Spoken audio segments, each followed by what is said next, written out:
Esse programa, ele é o programa mais longevo, né, a ação continuada mais longeva do Teatro da USP. Eu tenho muita honra em desenvolvê-lo, e a gente faz essa leitura com as pessoas que são do entorno. É muito interessante esse programa porque ele é o principal público do TUSP.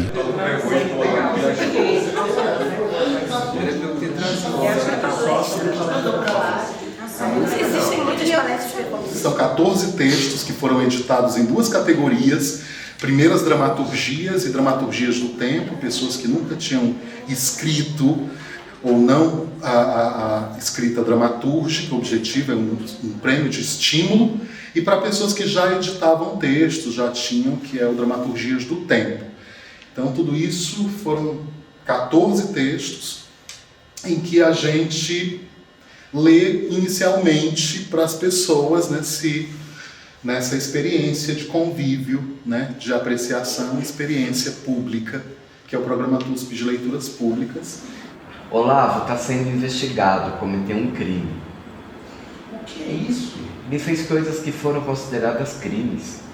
E esse é o engenho natural de todas as coisas, seja no nosso ou no ritmo delas. Elas sempre dançam. A luz acende no público.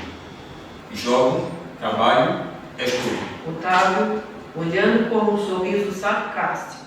Diferente de outros programas de leituras dramáticas, onde o foco é a leitura do texto, mas por atores, por pessoas da área, aqui são pessoas de áreas diferentes que vêm se encontrar para um rito, a partir da palavra dramática, da palavra ainda, esse antiteatro, esse não teatro ainda, né? O texto só acontece quando passa no corpo dos atores. No caso, o ator, essa estrutura que você armou aqui, que passa pelo corpo da gente também, né?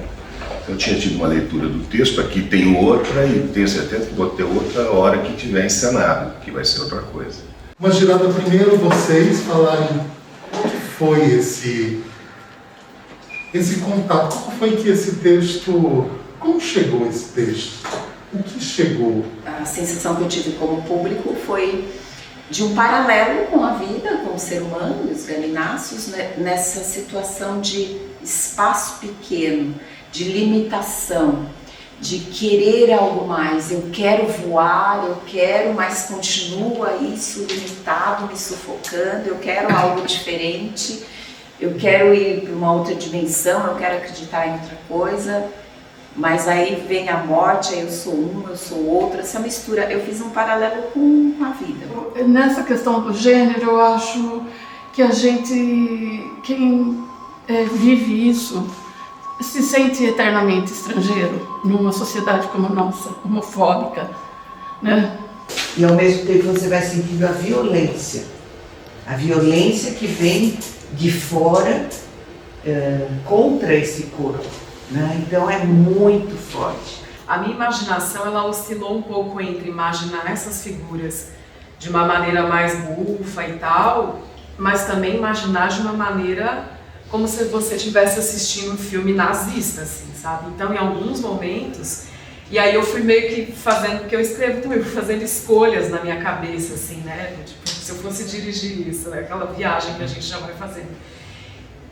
Eu imagino, eu flutuei, assim, sabe? Em alguns momentos eu achei muito interessante essa possibilidade, porque eu falei, não, mas acho que não é só minha imaginação, o texto dele também traz essa possibilidade. Eu sempre brinco, né? Quando o Branco ele fala, nossa, gostei do seu texto, da ancestralidade, puta, eu fico sempre com medo que o texto de um dramaturgo negro levou a gente para um lugar de pensar ancestralidade, o afeto, a minha avó, e a gente tem um país brutal, cindido, violento, as pessoas morrendo, e eu já brinquei com ela, dizer como é que a gente inspira imagens que nos levem para o poético, para a fissura, para que a gente né? Mas que falem dessa porra, né? A humanidade, ela se torna meio apática, né? E a gente começa a naturalizar as tragédias, as desgraças que a gente sempre vê nas notícias, na mídia, tanto pelo nosso vício na tela, né? Porque nós somos assim na vida também, né? A gente demonstra o que a gente realmente é quando nós somos colocados em diferentes jogos pela vida. Só falar, né, como a mim colocou agora no começo, eu posso falar muitas coisas, mas os jogos que a vida me apresenta e a maneira que eu jogo esses jogos mostram exatamente o que eu tenho para oferecer, minha relação com as outras pessoas, e nesse caso são esses, o caráter, né? Não são todos que têm o direito de usufruir dos sentidos, né? Quem é que tem direito de sentir um cheiro bom, né? De sentir, de comer uma comida boa, de tocar coisas que sejam gostosas, né?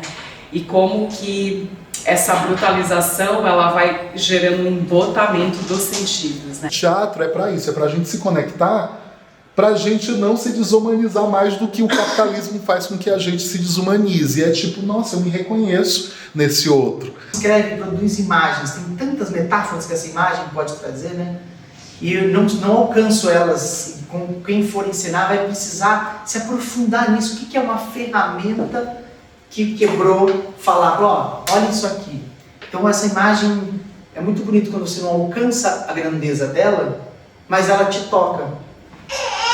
Quem for montar vai ter problemas, entre eles o fato de que é um alto, né? E manter esse alto, ao mesmo valorizar essa estrutura e ao mesmo tempo não abrir mão daquilo que você não respeita do alto, e é bom que não respeite, dá uma atenção ao texto que com certeza vai dar outra dimensão a ele no montado. Assim que vocês entraram, eu falei, como é diferente, né? A gente lê o texto aqui e é muito simbólico, era um papel branco na nossa frente, é muito cênico, e ter uma mulher fazendo o quê quando tu está sendo narrado? Aqui descemos para o cego mundo. O coveiro foi acordado por Ismênio, outro coveiro, que pela brancura da pele se coloca como seu patrão e porta-voz em negócios que jamais seria chamado a negociar. Estamos em novembro. A gente convida outros artistas, apreciadores que façam também, como amigos do ofício, coloque mais luz também à sua perspectiva sobre o texto. Acho que o comentário tem um lugar também de não ter essa assertividade. Eu acho que a linguagem neutra, eu não sei se ela é construção ou já é ruína. E eu vou te dizer por quê. Eu não sei se ela constrói um jeito de lida da língua, ou eu não sei se ela é a ruína de uma língua que passou.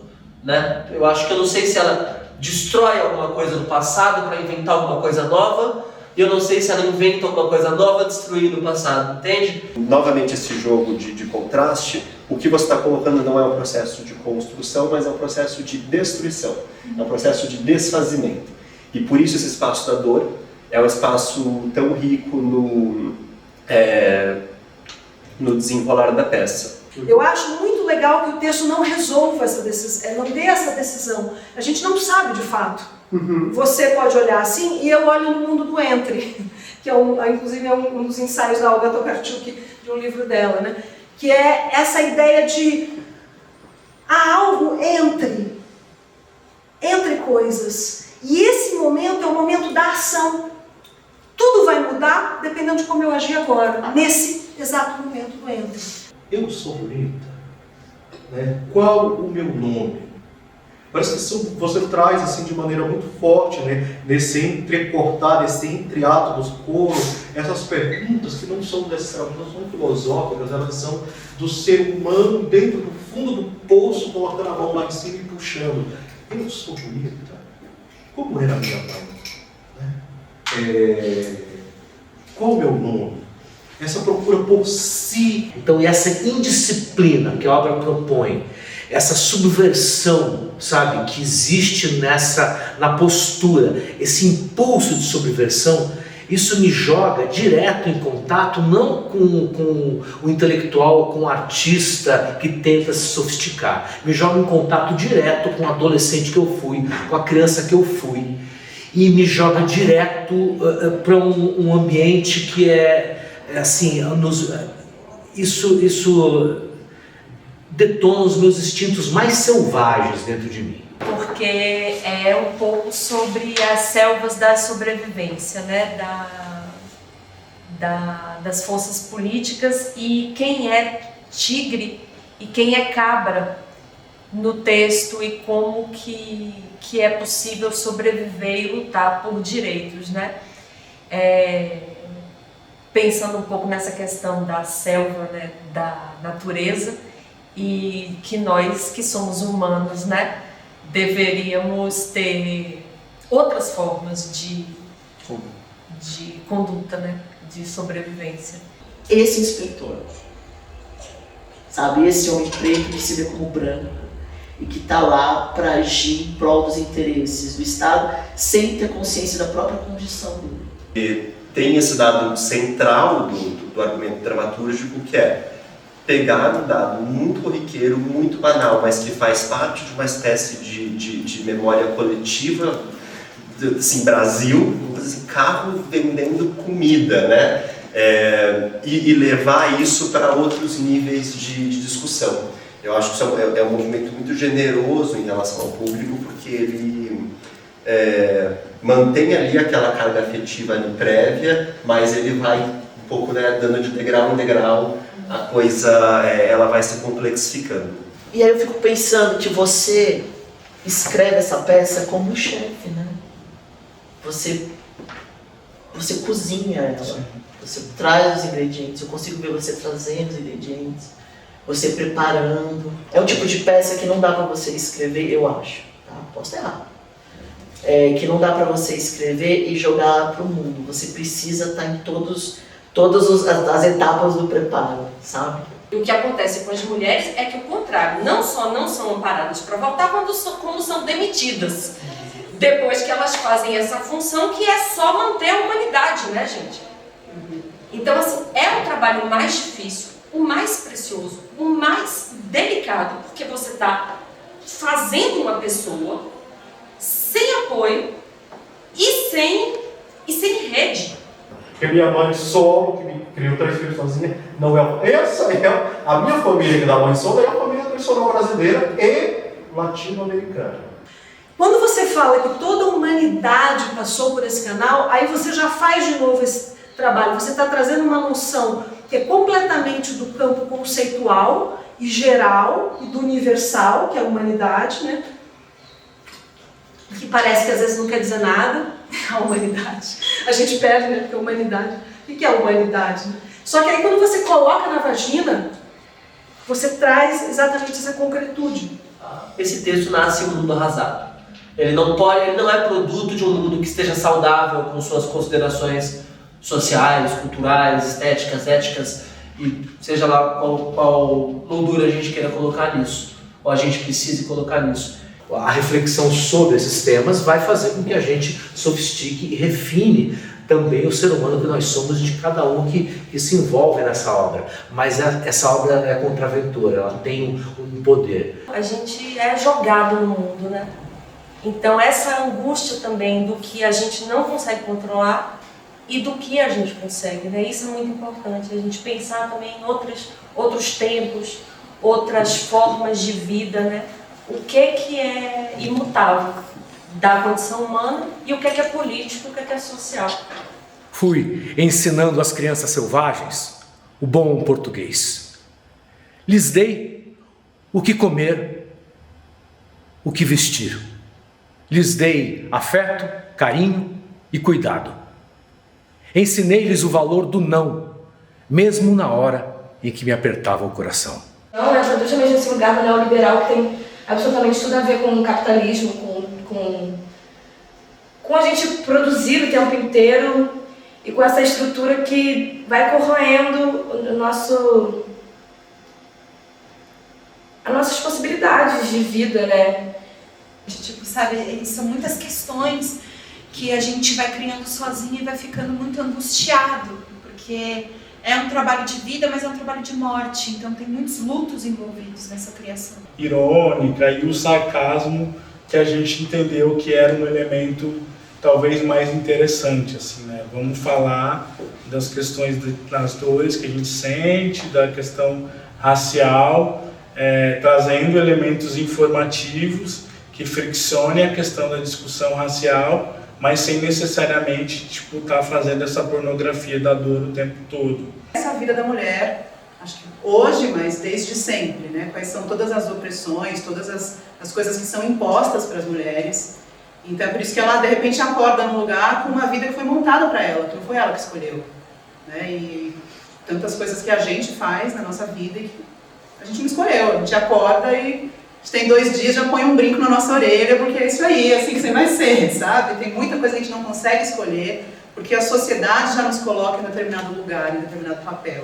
Acho que o que me motivou a escrever ela foi... Eu fiz o meu mestrado, falei sobre política de drogas, e eu sinto que tinha coisas que academicamente eu não conseguia trazer uma angústia. Eu não consigo reduzir a BNT, a angústia que eu senti quando eu vi o caso da Agatha. E eu acho que existem coisas que só no teatro conseguiria fazer isso. Mas de uma coisa eu tenho certeza, esse texto ele demanda que se tenham refugiados em cena, que se tenha um corpo que não é o corpo branco, cisgênero, heterossexual, enfim, a norma em cena. Para mim isso é muito, muito importante. Assim, porque veio desse diálogo, né? Ele já está ali. Não consigo, por mais que seja uma ambição, não conseguiria fazer de outra forma, que é lidar com a contradição. Então, a contradição que está posta, não tem como a gente resolver essa contradição. Né? É a contradição de estamos na cidade, vemos crianças em situação de vulnerabilidade, mas lidar com essas crianças não passa necessariamente por uma educação formal, ou muitas vezes se passa por uma educação formal, não abre mão de uma perspectiva colonial, colonizadora. Acho que depois, quando eu reescrevo, eu entendo um pouco como funciona isso enquanto palavra, porque talvez às vezes demande de fato a imagem. E aí foram juntando várias questões no texto, assim, em torno da memória, acho que um pouco de justiça. A lógica de isolar pessoas, estabelecer para elas fronteiras, sejam fronteiras físicas ou sejam fronteiras simbólicas, né? A fala é uma fronteira simbólica, né? Mas estabelecer fronteiras e fazer a manutenção daquilo, tentar perpetuar essas fronteiras, tentar perpetuar que esses trabalhadores não podem sair dali, isso acontece há muito tempo. Fui buscando essas mulheres malditas e muitas delas elas sabiam, né, o que estavam fazendo e mesmo assim foram apagadas, mesmo tendo plena consciência. Só que elas estavam sujeitas, né, sendo atrizes, elas não puderam dar o testemunho delas, então foi uma tentativa de trazer uma espécie de confissão dela mesmo. Eu sou um menino gay, mas eu sei que eu tenho uma leitura social mais normativa. Eu sou um menino periférico, mas eu cresci numa casa própria. Então, quais são esses não lugares, assim, de que eu olho as pessoas que eu dialogo nesse contexto e eu não sou parecido com elas, mas eu estou nesse contexto, eu também não sou parecido com elas. E aí, mas é mais engraçado que esse não lugar, ele me dava a possibilidade de falar assim, tá, mas então eu não sou nada, eu tenho que ser uma coisa, mas isso era muito horrível e ao mesmo tempo é uma liberdade assustadora. Foi uma experiência muito interessante também pegar esse monte de documento e pensar, tá bom, eu tenho tudo isso como um arcabouço e agora quais são essas figuras que eu quero colocar, né? Como que eu quero colocar essas figuras, em quais situações. Eu não sei sobre o que é, mas eu sei o que eu quero causar. Eu sei o que eu quero causar. Eu não sei sobre o que é, mas eu sei o que eu quero causar. Talvez seja a única coisa que realmente me guie, e não só nesse texto, acho que em todos os textos, cada um eu quero causar de uma determinada forma. Nem sempre consigo, às vezes eu causo uma outra coisa que eu não esperava, que também me assombra. Mas eu acho que é isso, tem essa coisa de assombrar. Eu gosto de me sentir assombrada por essas palavras que me atravessam. Quais convites esse texto faz para a cena? Isso é muito importante pensar. E não é para dominar a cena, não é para ordenar a cena, mas se eu te convido para dançar, você vai dançar com o meu corpo. Então eu te convido para dançar. Então como é que esse texto convida a cena para dançar? Então eu não posso pisar no seu pé o tempo inteiro, também não posso fingir que eu não sou ninguém para você me mandar a dança. Então como é que o texto propõe contornos, mas ao mesmo tempo ele deixa fissuras, deixa porosidades, deixa as aberturas. E eu acho que esse trabalho do programa de leituras ele tem esse lugar de... Como é que a gente pode redimensionar essa precariedade do encontro, sabe? Desse lugar que a gente fala do teatro, né? Desse inédito, desse...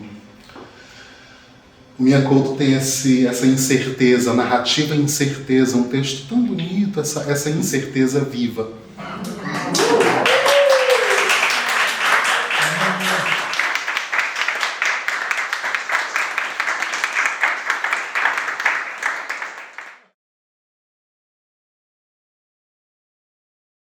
Agradeço muito por essa troca, assim, e também pelo TUSP, por